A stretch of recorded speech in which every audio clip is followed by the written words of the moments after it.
Assalamualaikum warahmatullahi wabarakatuh. Halo teman-teman kelas 8.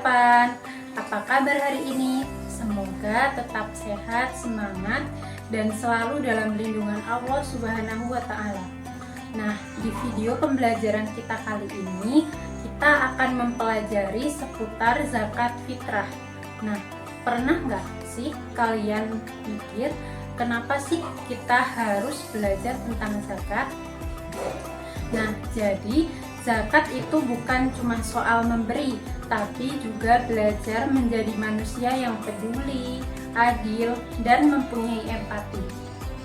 Dengan mempelajari materi zakat, kita nggak cuma paham soal kewajiban agama, tapi juga ikut mengurangi kesenjangan sosial. Keren kan? Nah, sebelum masuk ke materi tentang zakat fitrah, yuk kita bahas materi zakat secara umum terlebih dahulu. Yang pertama, kita akan membahas mengenai pengertian zakat.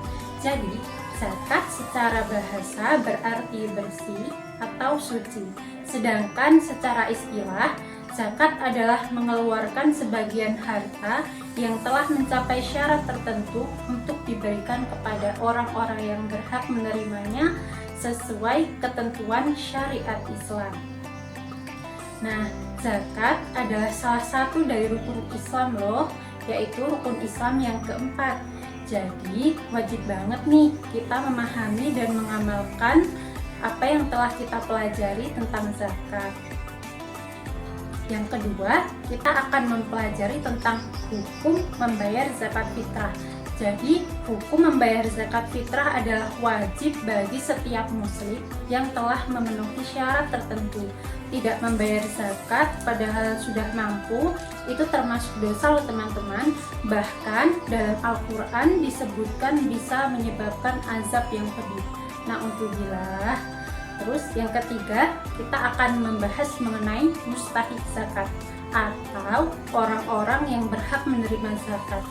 Dalam Al-Quran, surat At-Taubah ayat 60 disebutkan ada 8 golongan yang berhak menerima zakat fitrah. Yang pertama, yaitu ada fakir. Nah, fakir itu adalah orang yang tidak memiliki penghasilan sehingga tidak bisa memenuhi kebutuhan sehari-hari. Yang kedua, ada miskin atau orang yang memiliki penghasilan tapi tidak cukup untuk memenuhi kebutuhan sehari-hari. Yang ketiga adalah amil zakat atau pengelola zakat. Yang keempat adalah mu'alaf, orang yang baru masuk Islam atau masih lemah imannya. Yang kelima ada hamba sahaya atau budak yang sudah dimiliki orang lain. Yang keenam ada gharimin atau orang yang berhutang. Yang ketujuh ada fisabilillah atau orang yang berjuang di jalan Allah. Dan yang kedelapan ada musafir atau orang yang kehabisan bekal di perjalanan. Nah, sekarang kita masuk ke bagian utamanya, yaitu tentang zakat fitrah. Nah, zakat fitrah adalah zakat yang wajib dikeluarkan oleh setiap muslim di bulan Ramadan sebelum sholat Idul Fitri.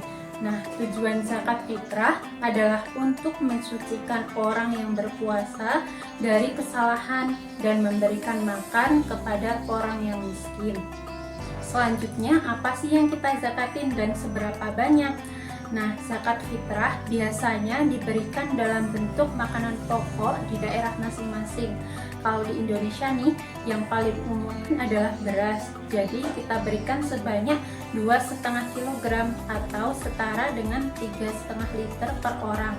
Tapi boleh juga diganti dengan uang senilai beras tersebut sesuai harga pasar.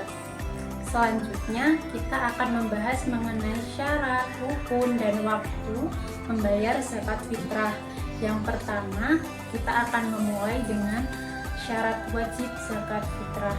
Nah, yang pertama itu ada beragama Islam. Yang kedua, hidup saat matahari terbenam di malam Idul Fitri. Yang ketiga, memiliki kelebihan harta untuk kebutuhan pokok saat Idul Fitri.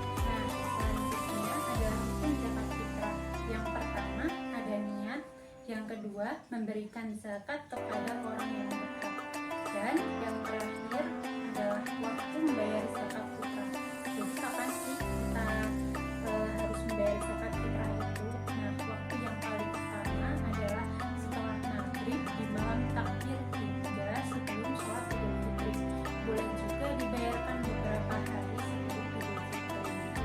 Nah, jadi jangan sampai lewat pada waktunya ya, karena kalau lewat statusnya bukan zakat lagi, tapi sudah menjadi sedekah biasa. Nah, itulah tadi pembelajaran kita hari ini seputar zakat fitrah. Jadi, zakat fitrah itu bukan cuma kewajiban, tapi juga bentuk kasih sayang antar sesama.